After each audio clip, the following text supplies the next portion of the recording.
நல்லது பண்றதுக்கு அரசியலுக்கு வாங்கடா, கொள்ளை அடிக்கிறது கொலை பண்றதுக்கு கூட அரசியலுக்கு. ஹலோ மக்களே, நண்பன் பேஸ். Welcome to just welcome to another video. அதாவது இன்னும் ஒரு 3 நாள் இருக்கா தேர்தல் பிரச்சாரம் முடியறதுக்கு. 21 முடியுது. ஆனால் விஜய் அவர்கள் பார்த்தீங்கன்னா லாஸ்ட் 2 நாள் எங்கேயுமே பிரச்சாரத்துக்கே போகல. அடுத்தடுத்து அவரோட பிரச்சாரம்லாம் இதாகிட்டே ரத்தாகிட்டே போகுது. என்ன ஒரு சீரியஸ்னஸே இல்லாமல் இருக்கிறாரு. இன்னும் கேட்டால் தமிழக வெற்றி கழகத்துடைய வேட்பாளர்கள்லாம் பார்த்தீங்கன்னா எங்கள் தொகுதிக்கே வரல. நிறைய இடத்துக்கு உள்ளே வந்து யாருமே பிரச்சனை பண்ணி நாங்கள் பார்க்கல. ஏடிஎம்கே இருக்குது, டிஎம்கே இருக்குது, ஆனால் டிவிகே மட்டும் எங்கே அப்படின்னு நிறைய பேர் குமுறுறீங்க. எனக்கு இதெல்லாம் பார்த்து சத்தியமாக கோவமாக தான் நான் வீடியோ போடணும். பட் எனக்கு உங்கள் மேலே கோவம் வரல, அதுக்கு மேலே இறக்கம் தான் வருது. ஏன்னு கேட்டிங்கன்னா இந்த 50 வருஷத்தில் அரசியல்னா என்னென்னே தெரியாமல் நீங்களாம் வாழ்ந்துருக்கீங்க அப்படின்னு நினைக்கும் போது கஷ்டம் தான், இன்க்ளூடிங் மை செல்ஃப். பட் இருந்தாலும் அரசியல் புரிதல் அப்படின்றது இந்த 2 வருஷத்தில் கொஞ்சமாவது உங்களுக்கு வந்திருக்கு அப்படின்றதுல கொஞ்சம் சந்தோஷம் இருந்தாலும் இன்னமும் ஆனால் அந்த திமுக கொத்தடிமையும் அதிமுக சொல்கிறதுலையும் நாய்டபிள் குரூப் சொல்கிறதையும் சொல்லி நம்பிக்கிட்டு திருப்பி சந்தேகப்பட்டுக்கிட்டே இருக்கிறீங்க பார்த்தீங்களா. அவங்களுக்கான இந்த வீடியோ தான் கடைசி வரைக்கும் பாருங்கள். உங்களுக்கு பிடிச்சிச்சின்னா, உங்களுக்கு நம்பிக்கை இருந்துச்சுன்னா டிவிக்கு ஓட்டு போடுங்க. இல்லைனா உங்களுக்கு எந்த தலைவனை பிடித்தோ அந்த தலைவனை தேர்ந்தெடுத்து அவங்கவுங்க தருதலையாக போகுங்கள் அப்படின்றத நான் சொல்லிக்கிறேன் இங்கே ஸ்டார்டிங்கில்.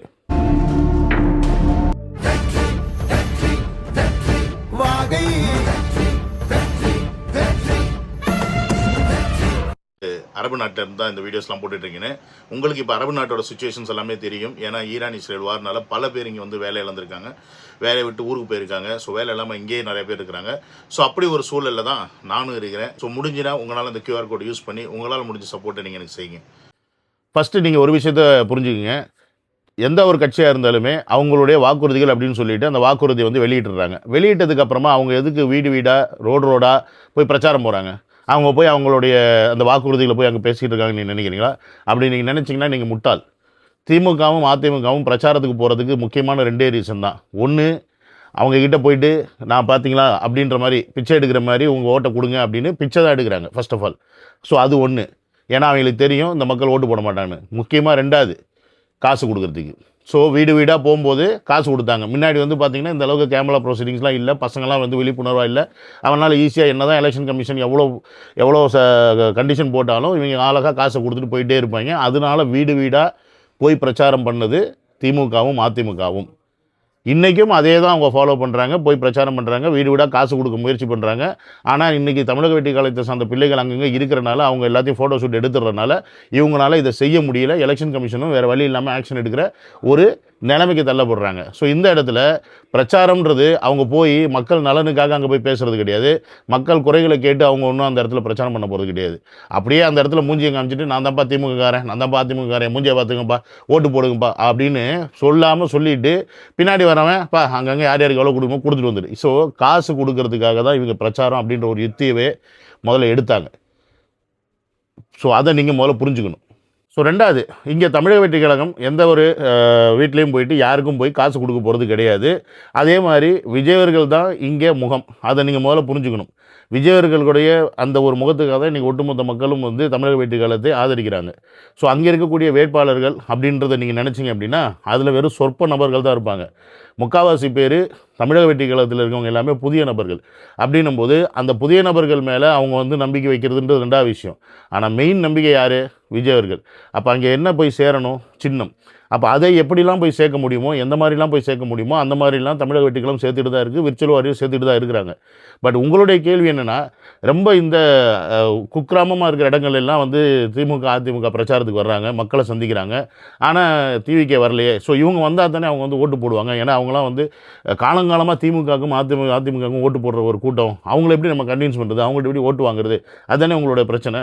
ஸோ ஆனால் இங்கே ஒரே ஒரு விஷயத்தை நீங்கள் புரிஞ்சுக்கணும். எந்த அளவுக்கு அழுத்தம் இருக்கும் பிரச்சாரத்துக்கு போனீங்க அப்படின்னா அதுக்கு நான் பல ப்ரூஃப் காட்டுறேன். நாங்கள் தமிழக வெற்றி கழகம் கும்பகோணம் மாநகரம் 17வது வார்டில் பிரச்சாரம் மேற்கொண்டு இருந்தோம் தேர்தலுக்காக. எங்களுக்கு 2 நாளைக்கு முன்னாடி நியூஸ் வந்துச்சு, இந்த துங்காமலத்தூரில் வந்தேன்னா நான் அவங்கள வெட்டிடுவோம் குத்திடுவோம்லாம் எங்களுக்கு திமுககாரங்க பேசுகிறதா நியூஸ் வந்துச்சு. அதெல்லாம் எல்லா வார்டிலையும் மிரட்டல் வரதானே செய்யுமேன்னு சொல்லிட்டு நாங்கள் எப்பயும் போல் காலம்புற சீக்கிரம் போய் பிரச்சாரத்துக்கு போனோம். அங்கே தேவையில்லாமல் நாங்கள் பிரச்சாரம் பண்ணுற போகிற இடத்துல அங்கே கிட்டத்தட்ட ஏதோ பிளான் பண்ணி வச்சுருந்த மாதிரியே இருந்துச்சு. நாங்கள் பிரச்சாரத்துக்காக போகிறோம், இவங்க சம்பந்தமே இல்லாமல் நாங்கள் பர்மிஷன் வாங்கி பிரச்சாரத்துக்கு போகிற இடத்துல 40க்கும் மேற்பட்ட திமுகவினர் இந்த மாநகர தமிழக துணை மேயராக இருக்கார். அவர் அந்த வார்டு சில சபாபதி மணிகண்டன் நினைக்கிறேன் கரெக்டாக. இவங்கெல்லாம் சேர்ந்து வச்சுட்டு ஒரு இடத்துல நின்றுக்கிட்டு நாங்கள் போய் ஓட்டி வைக்கும்போது பிரச்சனை பண்ணி வேணுன்னே வம்புக்கு இழுத்து நாங்கள் அவ்வளோ பேர் இருக்கோம், பசங்களாக இருக்கோம், கண்ட்ரோல் பண்ணி நிப்பாட்டுறோம். இவங்க வேணுன்னே எங்கள் சட்டையெல்லாம் முட்டி கிழிச்சு அடித்து இவங்க லேடிஸ் எல்லாம் ஒரு மாதிரி அசிங்கமாக பேசி மூஞ்சில் குத்தி காதில் குத்தி என் செயினெல்லாம் அறுத்து அவங்க எங்களோட வளர்ச்சி பிடிக்கல. அவங்களுக்கு கும்பகோணத்தில் தமிழக வெற்றி கழகம் வளர்ச்சி பிடிக்கல. அதுக்காக பிளான் பண்ணி எங்களை கெட்ட பேர் ஏற்படுத்தணுங்கிறதுக்காக இப்போ ஒரு செயலை பண்ணுறாங்க. இது நீங்கள் பார்த்துருப்பீங்க. அந்த இடத்துல தமிழக வெற்றி கழகம் தேர்தல் பிரச்சாரத்துக்கு போகும்போது அவங்களுக்கு கொடுக்கப்பட்ட டயத்தில் அதே நேரத்தில் டிஎம்கேக்காரங்க வந்து அந்த இடத்துல பிரச்சனை பண்ணி அந்த நபரை அவர் அடித்து என்னெல்லாம் பண்ணியிருக்காங்க அப்படின்றத நீங்கள் முதல்ல இந்த பார்த்து புரிஞ்சுக்கணும். ஸோ இங்கே தேர்தல் பிரச்சாரம் தமிழக வெற்றி கழகம் பண்ணாமல் இல்லை, பண்ணக்கூடாதுன்னெலாம் கிடையாது. பட் அந்தந்த ஏரியாக்குள்ளே போக முடியுமா அப்படின்றதான் கேள்விங்க. ஏன்னா இங்கே திமுக கோட்டை அதிமுக கோட்டைன்னு சென்னை மட்டும்தான் கிடையாது. ஒவ்வொரு குக்கிராமத்துலேயும் அவங்க தலைக்கட்டுன்னு இருக்கும். அந்த தலைக்கட்டுக்கு பின்னாடி ஒரு கூட்டம் இருக்கும். அந்த கூட்டம் தான் அவங்க வைக்கிறதும் சட்டம், அதுதான் வந்து நியாயம் அப்படின்ற மாதிரி இருப்பாங்க. அப்போ இந்த இடத்துல நீங்கள் தமிழக வெற்றி கழகம் பிரச்சாரத்துக்கு போச்சுன்னா அங்கே போய் அவங்க சண்டை தான் செய்யணும். ஸோ சண்டை செய்கிறது மூலிமா என்ன நடக்குது தெரியுமா, என்ன சொல்லுவாங்க தெரியுமா, அதை பாருங்கள்.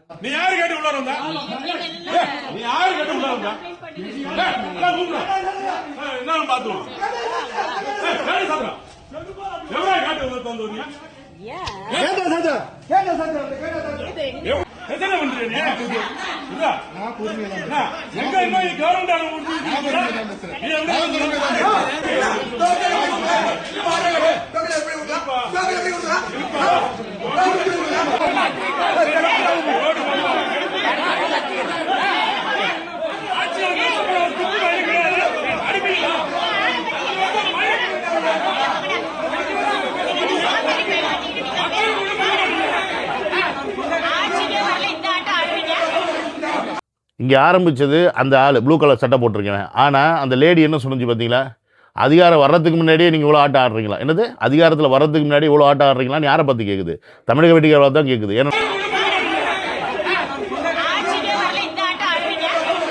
நம்ம தானே என்ன அதிகாரத்துக்கு வரல.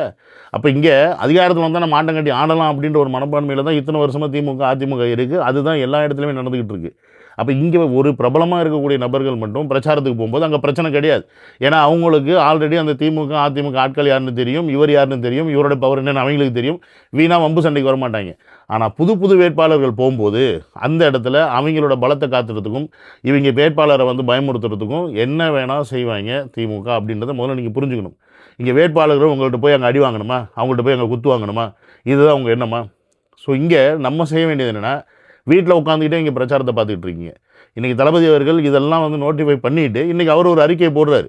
ஏன்னா அவருக்கும் வந்து தெரியும், நீங்கள் நினைக்கிறீங்க என்னப்பா 2 நாளாக பிரச்சாரத்துக்கு போனீங்க, உங்களுக்கு இவ்வளோ அக்கறை இருக்கும்போது ஒரு கட்சி ஆரம்பித்து இன்றைக்கி சிஎம் கேண்டிடேட் நிற்கும் போது இன்னும் ஒரு 3 நாள் தான் தேர்தல் பிரச்சாரத்துக்கு இருக்குது அப்படின்னும் போது அப்போ அவருக்கு தெரியாதா நம்ம பிரச்சாரத்துக்கு போகணும், மக்களை சந்திக்கணும்னு. இருந்தாலும் இவ்வளோ முட்டுக்கட்டைக்கு இடையில் இவ்வளோ பிரச்சனைகள் இடையில் அவர் போயிட்டு தான் இருக்கிறாரு. முடிஞ்ச அளவுக்கு சேஃபாக போயிட்டு வரணும், அதுதான் இங்கே முக்கியம். விஜயர்கள் இப்போ அப்படியே ரோட்டில் போயிட்டு ரோட் ஷோ போடுறது அப்படியே மூஞ்சியை பார்க்குறது மேட்ரு கிடையாது. போகிற வழியில் என்னாச்சுன்னா என்ன பண்ணுவீங்க, என்ன வேணால் பண்ணுவாங்க. கிளைமேக்ஸில் ஒருத்தர் உசுரோடு இருந்தால் தானே எலெக்ஷன் நடக்க முடியும், உசுரோடு இல்லைன்னா என்ன பண்ணுவாங்க அப்படின்னு வந்தாங்க. எலெக்ஷன் தள்ளி வைப்பீங்கன்னா வச்சுக்கிங்க, அடுத்து திருப்பி வரும்போது நாங்கள் தான்டா இருப்போம், இந்த முகம் இருக்காதுன்றவங்க. அப்போ எவனு போய் ஓட்டு போடுவீங்க, நான் உங்கள்கிட்ட கேட்குறவன ஓட்டு போடுவீங்க. ஒரு வேளை தளபதி அவர்கள் இல்லை முடிச்சிட்டாங்க போட்டு தள்ளிட்டாங்க, என்ன பண்ணுவீங்க? அப்போ டிவிக்கில் யார் வந்து நின்னாலும் போட்டுருவீங்களா? சத்தியமாக நானும் போட மாட்டேன். இங்கே பேசுகிறதே அங்கே ஒருத்தருக்காக தான். அப்படின்னும் போது அந்த முகம் சேஃபாக இருக்கணும். இங்கே பிரச்சனைகள் இருக்குது அப்படின்னா அந்த பிரச்சனையை நம்ம வந்து சால்வ் பண்ண தான் பார்க்கணுமே ஒழிய மேற்கொண்டு நம்ம பிரச்சனையை க்ரியேட் பண்ணக்கூடாது. அதை தான் அவங்க எதிர்பார்க்குறாங்க. எல்லா இடத்துலையும் தமிழக வெற்றி கழகம் போகிற இடத்துலலாம் பார்த்தீங்களா எவ்வளோ பிரச்சனை பண்ணுறாங்க, எவ்வளோ பிரச்சனை. இவ்வளோ ஆட்சிக்கு வரதுக்கு முன்னாடியே இவ்வளோ அதிகாரம் பேசுகிறாங்க, இவ்வளோ திமிராக பேசுகிறாங்க. இவங்ககிட்ட ஆட்சிக்கு வந்தால் என்ன ஆகும்னு சொல்லிட்டு திருப்பி அந்த மக்களை மேனிப்புலேட் தான் பண்ணுவாங்க. நம்ம மக்களும் முட்டாள்தனமாக ஆமாம் பாரு நேற்று வந்த கட்சி அதுக்குள்ளே இந்த ஆட்டம் ஆடுறாங்க, நாளைக்கு இவங்ககிட்ட ஆட்சி போச்சுன்னா நம்மளை சுத்தமாக மதிக்கூட மாட்டாங்களேன்னு சொல்லிட்டு இவ்வளோ நாளாக மதிக்காத அந்த திருப்பி இருக்க அந்த கூட்டத்துக்கிட்ட தான் திருப்பி போய் இந்த தற்கொலை கூட்டத்துக்கு போய் சேருங்க. ஸோ அப்படி தான் அப்படி தான் நடந்துக்கிட்டு இருக்குது. இத்தனை வருஷம் அப்படி தான் நடந்துகிட்ருக்கு. அதை மாற்றணும்னா முதல்ல நம்ம மாறணும், நமக்கு முதல்ல புத்தி வரணும். நேற்று பார்த்தீங்கன்னா திடீர்னு பார்த்தீங்கன்னா பெரம்பூர் விசிட் போயிருக்காரு தளபதி. அவருடைய தொகுதி அன்எக்ஸ்பெக்டட் விசிட் தான். ஆனால் நம்ம நேரம் அந்த தொகுதியில் இருக்க முடியல. அவர் வந்தான்னு தெரிஞ்சோன்னு கூட்டம் சேர ஆரம்பிச்சிருச்சு. கூட்டம் சேர ஆரம்பிச்சோடனே அவருக்கு அங்கே நிற்கிறது சேஃப்டி இல்லைன்ட்டாங்க, கிளம்பிட்டாங்க. இப்போ அவங்களுக்கு அங்கேருந்து சோர்ஸ்லேருந்து வந்துட்டு தான் இருக்கும், இந்த இடத்துக்கு நீங்கள் வரலாம், சேஃப்டியாக இருக்குது இல்லை அப்படின்றது சொல்லுவாங்க. அவங்களும் வந்து உளவுத்துறை மாதிரி வச்சு தான் பார்த்துட்டு தான் போவாங்க, இந்த இடத்துக்கு போகலாமா வேண்டாமா, அந்த இடத்துல எந்த காவல்துறை இருக்குது, யாருடைய கண்ட்ரோலில் இருக்குது, இங்கே போனால் சரியாக வருமா அப்படின்ற மாதிரி எல்லாத்தையும் நோட்டிஃபை பண்ணிட்டு தான் போக முடியும். சும்மா ஏனோ தானே எடுத்து இறங்கிட முடியாது. கடலூருக்கு இப்போ போகல அப்படின்னா கடலூருக்கு முன்னாடி அவங்க ஃபஸ்ட்டு போக வேண்டியது அந்த டயத்தில் கேன்சல் ஆயிடுச்சு. நேற்று போக வேண்டியது. ஆனால் என்ன பண்ணிட்டாங்க, ரோட் ஷோக்கு பர்மிஷன் இல்லைன்ட்டாங்க.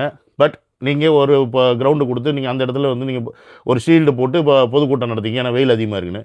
நைட்டு பர்மிஷன் கொடுத்து அடுத்த நாள் எப்படி அந்த ஃபங்க்ஷனை நடத்த முடியும்? நடத்த முடியாது.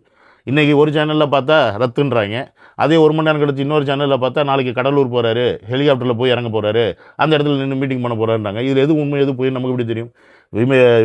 தமிழக வெட்டிகளத்திலிருந்து உண்மையான அறிக்கை வரும்போது தான் என்ன ஏதுன்றது தெரியும். அது வரைக்கும் ஷெட்யூல் தெரியாது. அண்ட் இன்னும் கேட்டால் ஷெட்யூலை இவங்க பிளான் பண்ணாலும் அதுக்கேற்ற மாதிரி பர்மிஷன் கிடைக்கணும். இப்போவும் விஜய் அவர்கள் அதான் அறிக்கையில் கொடுத்துருக்காரு.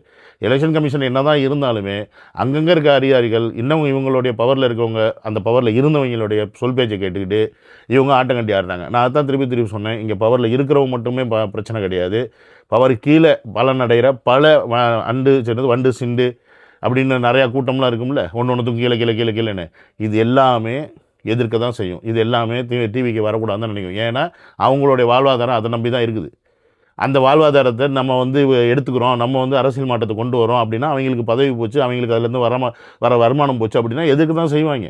உள்ளே அலோவ் பண்ண தான் மாட்டாங்க, உன்னை பிரச்சாரம் பண்ண விட மாட்டாங்க, உன்னை வந்து அந்த இடத்துல போய் யார்ட்டி மக்கள்கிட்ட பேச விட மாட்டாங்க. நீ என்ன பண்ணாலும் அதை மாற்றி எப்படியாவது திருச்சி விடுறதுக்கு பல திட்டங்களை கொடுப்பாங்க. 8000 ரூபா கூப்பினா நான் கொடுப்பேன், உன்னால் முடிஞ்சதை பார்த்துக்கிடா அப்படின்னு சொல்லுவாங்க. நீ வீடியோ எடுத்துக்கிடான்னு சொல்லுவான். நீ என்ன பண்ணுவேன்?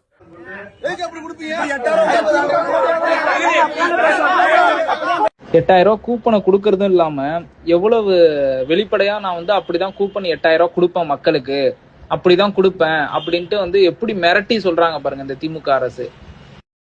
இப்போ இவனை போய் நீங்கள் என்ன பண்ண போறீங்க? 8000 ரூபா இப்போ எல்லா தொகுதியிலும் போய் சண்டை போட்டு எடுத்துடுமா? தமிழக வெற்றிகள் எல்லா தொகுதியிலும் போய் சண்டை போட்டுமா? என்ன பண்ணணும்னு நீங்கள் நினைக்கிறீங்க? எல்லாரும் அதான் கேட்குறீங்க, பிரச்சாரத்துக்கு போல எங்கள் ஏரியாவுக்கு வரல. ஏன்னா அந்தந்த ஏரியாவை பற்றி அவங்களுக்கு தெரியும். இந்த ஏரியாவுக்குள்ளே போனால் நமக்கு சேஃப் இல்லையா, நம்ம வந்து உசுரோட வருவோமா வரமாட்டோமா, கேண்டிடேட் உசுரோட இருக்கணும் முதல்ல யாராக இருந்தாலும் சரி. பணத்தை கொடுத்து குத்தி போட்டு போடா பார்த்துக்கிறேன் நான், ஏன்னா பண்ணுறதுக்கு ஆள் இருக்குது, எவ்வளோ பேர் இருக்காங்க. நீங்கள் என்ன நினச்சிட்ருக்கீங்க? இன்றைக்கி உட்காந்துக்கிட்டு மொபைலில் உட்காந்துக்கிட்டு பிரச்சாரத்துக்கு வரலன்னு புலம்புற நீங்கள் களத்தில் இறங்கி போய் அந்த இடத்துல நின்று பாருங்கள், அவங்கள ஃபேஸ் பண்ணி பாருங்கள், அப்போ தெரியும். ஏன்னா இது வந்து முள்ளு மேலே நடக்கிற மாதிரி. இப்போ தமிழக வெட்டி கழகத்தில் அங்கே களத்தில் இறங்கி பிரச்சாரம் பண்ணுற நபர்கள் ஒவ்வொருத்தரும் முள்ளு மேலே நடக்கிற மாதிரி. நாளைக்கு தமிழக வெற்றி கழகம் ஜெயிச்சு தளபதி அவர்கள் சிஎம் ஆனால் தான் இவங்கெல்லாம் வந்து சேஃபு. பட் இதே தளபதி அவர்கள் நீங்கள் தோக்கடிச்சிட்டிங்கன்னு வச்சுக்கோங்க, மக்களாகி நீங்கள் எப்படி வந்து விஜயகாந்தை தோக்கடிச்சிங்களோ அதே மாதிரி விஜய் அவர்கள் தோக்கடிச்சிட்டிங்கன்னா எவெல்லாம் களத்தில் இறங்கி போய் பேசினானோ, எவெல்லாம் வந்து திமுக அகேன்ஸ்டாக இருந்தானோ அத்தனை பேருக்கும் ஆப்பு வரும். நீங்கள் என்ன பண்ணுவீங்க? அப்போ நம்ம பற்றிட்டு உட்காந்துருவோம். நமக்கு இந்த எலெக்ஷன் முடிஞ்சுன்னா நம்ம அதுக்கப்புறம் விஜய் என்ன பண்ணுறாரு ஏது பண்ணுறாரு கூட நம்ம பார்க்க மாட்டோம். நம்ம போல பார்க்க போயிடும். ஆனால் களத்தில் இறங்கி தமிழக வெட்டிகளுக்காக உழைச்சவன் என்ன பண்ணுவான்? அதில் அந்த ஓரளவுக்கு மாசாக இருக்கிறவங்க தப்பிச்சிருவாங்க. ஆனால் அந்த அல்லு சில்லுன்னு கீழே இருப்பாங்க அந்த பசங்களாம். ஏன்னா எந்த உலகத்தில் நீங்கள் இருக்கிறீங்க? எல்லாத்தையும் கண்ணு முன்னாடி பார்த்து தானே இருக்கிறீங்க. எந்த அளவுக்கு அடக்குமுறை இருக்குது, எந்த அளவுக்கு ஒடுக்குமுறை இருக்குது, எந்த அளவுக்கு அவங்க ஆதிக்கத்தை செலுத்துகிறாங்க, கட்சி சார்பாகவும் சரி, ஜாதி சார்பாகவும் சரி, மத சார்பாகவும் சரி பண்ணிட்டு தானே இருக்கிறாங்க. எல்லாத்தையும் கண்ணு முன்னாடி பார்த்துட்டு தானே இருக்கிறீங்க. பார்த்தா உடனே என்ன காவல்துறை வந்து ஆக்ஷன் எடுத்துருவாங்களா? அவங்ககிட்ட அதிகாரம் இருந்தால் திருப்பி காவல்துறை பொம்மை தான். அவங்க என்ன சொல்கிறாங்களோ அதான் செய்யும். எம்கே ஸ்டாலின் சார் என்ன சொல்கிறாரோ அதான் காவல்துறை செய்யும். ஒருவேளை அந்த பக்கம் பிஜேபி இருந்துச்சுன்னா அவங்க என்ன சொல்கிறாங்களோ அதான் காவல்துறை செய்யும். எந்த உலகத்தில் இருக்கீங்க நீங்கள்? இங்கே நம்ம உட்காந்துக்கிட்டு ஈஸியாக பேசிட்டு போயிடலாம். இப்போ நானே பேசணுன்னா நம்ம முகத்தை காமிச்சு பேசினா எனக்கும் தான் கத்தி மேலே நடக்கிற மாதிரி தான், எனக்கு கூட பிரச்சனை. ஆனால் இங்கே சும்மா எங்கேயோ உட்காந்துக்கிட்டு அவன் இதை சொல்லிட்டான், அவன் இப்படி சொல்லிட்டான், இவன் வந்து நியூஸில் எப்படி போடுறான், ஏன் இன்னும் 3 நாள் வச்சுக்கிட்டு உங்களுக்கு என்ன சந்தேகம்? அப்படி அவ்வளோ சந்தேகப்படுறவங்க நீங்கள் போங்கப்பா, எங்கே போய் போடுங்கப்பா. உங்களை சுற்றி நல்லவங்களாம் இருக்கிறாங்கப்பா, எல்லா கட்சிக்காரையும் நல்லவங்க. விஜய் அவர்கள் தப்பானவர், போங்க அங்கே போய் ஓட்டை போட்டு நாசமாக போங்கன்னு சொல்லுவேன். நான் ஓப்பனாக சொல்கிறேன், செம்ம காண்டில் தான் சொல்கிறேன். நான் இன்றைக்கி விஜய் அவர்கள் கொடுத்த தேர்தல் அறிக்கையை இன்றைக்கி விஜய் அவர்கள் கொடுத்த அந்த அறிக்கையை முடிஞ்சால் ஒழுங்காக படிங்க. திமுக நீங்கள் நினைக்கிற மாதிரி அந்த காலகட்டத்தில் பிரச்சாரத்தை தடுத்துடலாம் ஒடுக்கிடலாம் நினைக்காதீங்க. இன்றைக்கி நாங்கள் வீட்டில் இருந்தே நாங்கள் பிரச்சாரம் பண்ணுவோம், எங்கே இருந்தாலும் எங்களால் பிரச்சாரத்தை கொண்டு போய் மக்கள்கிட்ட சேர்க்க முடியும் அப்படின்ற ஒரு விஷயத்தை பதிவு பண்ணியிருக்காரு. அப்படின்னா என்ன? யூஸ் த டெக்னாலஜி அப்படின்றதான் இங்கே மேட்ரு. சோஷியல் மீடியாவில் இருக்கிற விஷயங்களை மக்கள் உங்கள் வீட்டில் போய் சேருங்க. நீங்கள் உங்கள் வீட்டில் எல்லாரையும் கூட கன்வின்ஸ் பண்ண வேண்டாம், உங்கள் அப்பா அம்மா கன்வின்ஸ் பண்ண போதும். ஒவ்வொரு பிள்ளையும் ப்ராமிஸ் வாங்கிக்கிங்க, என் தலையில் அடித்து சத்தியம் பண்ண டிவி கேட்க தான் நான் ஓட்டு போடுவேன்னு. அவங்க அதை மீறி போட்டுருவாங்களா? புள்ள முக்கியமாக கட்சி முக்கியமான புள்ள தான் முக்கியம்வாங்க. அட்லீஸ்ட் உங்கள் அப்பா அம்மாவை மாற்றுங்க, அது போதும். ஒவ்வொரு வீட்லேயும் ஒரு அப்பா அம்மா பையன், ஒரு அப்பா அம்மா பையன் 3 பேர் ஓட்டு போட்டால் எவ்வளோ பெரிய விஷயம் தெரியுமா அது? ஸோ நீங்கள் ஊரில் இருக்கவனாலாம் மாற்றணும்னு கூட அவசியம் கிடையாது, அவன் வீட்டில் இருக்க அந்த அப்பா அம்மாவை மாற்றுங்க, அதுவே பெரிய விஷயம். ஏன்னா அதில் அப்பா வந்து திமுகவுக்கு இருப்பார், அம்மா வந்து அதிமுகவுக்கு இருக்கும். பரம்பரையாக நாங்கள் இப்படி தான் போட்டுக்கிட்டுருப்போம், அப்படி தான் திருப்பியும் போடுவோன்னுவாங்க. ஏன்னா அவங்க என்ன 10,000 எனக்கு ஃப்ரிட்ஜு கொடுக்குறாங்க, அதனால நான் அங்கே போடுறேன். இங்கே வந்து எனக்கு 8,000 காசு கொடுத்து நான் எதனா வாங்கிக்கலாம்னு சொல்லியிருக்காங்க, அது அங்கே போடுறேன். ஏன்னா அவங்க முட்டா பசங்க, அவங்களுக்கு தெரியாது. இதை வச்சு நீங்கள் ஒன்றுமே பண்ண முடியாது. தான் இது ரெக்கார்டே கிடையாது. நாளைக்கு ஆட்சிக்கு வந்ததுக்கப்புறம் 8,000 கொடுக்க மாட்டான், 10,000 கொடுக்க மாட்டான்.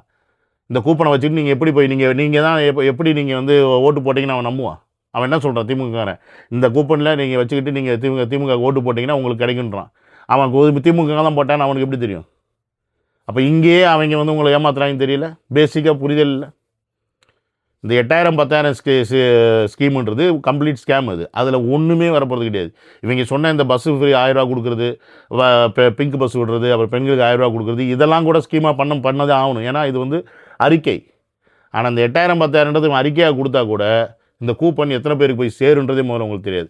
அப்படியே அந்த கூப்பன் இருந்தால் கூட அவனுடைய தொழில், அவனுடைய கம்பெனிங்க எங்கெல்லாம் இருக்குது, அந்த கம்பெனி அவன் டிஎம்கேக்காரன் எவெல்லாம் வந்து எலக்ட்ரானிக்ஸ் கடை வச்சுருக்கானோ அவன் கடையில் இருந்தால் அவனுக்கு பொருளை கொடுப்பான். அப்படின்னா என்ன, திருப்பியும் உன் காசு அங்கே தான்டா போகுது முட்டா பசங்களா அப்படின்றது அதுக்கு அர்த்தம். ஸோ இதெல்லாம் மாதிரி ஏகப்பட்ட விஷயம் இருக்குது. சும்மா தேவையில்லாமல் உட்காந்துக்கிட்டு பிரச்சாரத்துக்கு வரல, அதுக்கு வரல, இதுக்கு வரலன்னு புலம்பாதீங்க. பிரச்சாரம்ன்றது மக்கள்கிட்ட போய் நம்மளுடைய தேர்தல் அறிக்கை சேர்க்க வேண்டிய விஷயம். ஆனால் இங்கே ரெண்டு திராவிட கட்சிகளும் பிரச்சாரத்தை தன்னுடைய சுயநலத்துக்காக பணத்தை கொடுக்கறதுக்கு மட்டும்தான், அதுக்காக தான் பிரச்சாரத்தை யூஸ் பண்ணிக்கிட்டு இருக்காங்க. ஸோ நம்ம பணம் கொடுக்குறவங்க கிடையாது. நம்ம மக்களை சந்திக்க போகிறதுக்கு நமக்கான பர்மிஷன் கிடைச்சிதுன்னா நம்ம போவோம், இல்லைன்னா போக முடியாது. தளபதியோட உசுறு முக்கியம், அவருடைய சேஃப்டி தான் முக்கியம். அவர் 3 நாள் பிரச்சாரத்தையே வரலைன்னா கூட எனக்கு பிரச்சனை கிடையாது. எனக்கு நம்பிக்கை இருக்கா, அவருக்கு தான் நான் ஓட்டு போடுவேன். அதே நம்பிக்கை இருந்துச்சுன்னா நீங்கள் ஓட்டு போடுங்க. இல்லைப்பா அவர் வந்து இவங்க சொல்கிற மாதிரி களத்தில் உட்காரணும், மக்களை சந்திக்கணும், ரோட்டில் திரியணும், என்னது ரோட்டில் பிறண்டு உருளணும், இப்படிலாம் நீங்கள் ஆசைப்பட்டீங்கன்னா உங்களுடைய எந்த திருட்டு கட்சிகள் இருக்கோ அந்த கட்சிகளுக்கு நீங்கள் ஓட்டு போட்டு நல்லா ஜாலியாக சந்தோஷமாக இருங்க. அடுத்த 5 வருஷத்தில் அப்படியே எல்லாம் போயிடும். Okay, see you in another video. Love you all. Take care. Bye bye.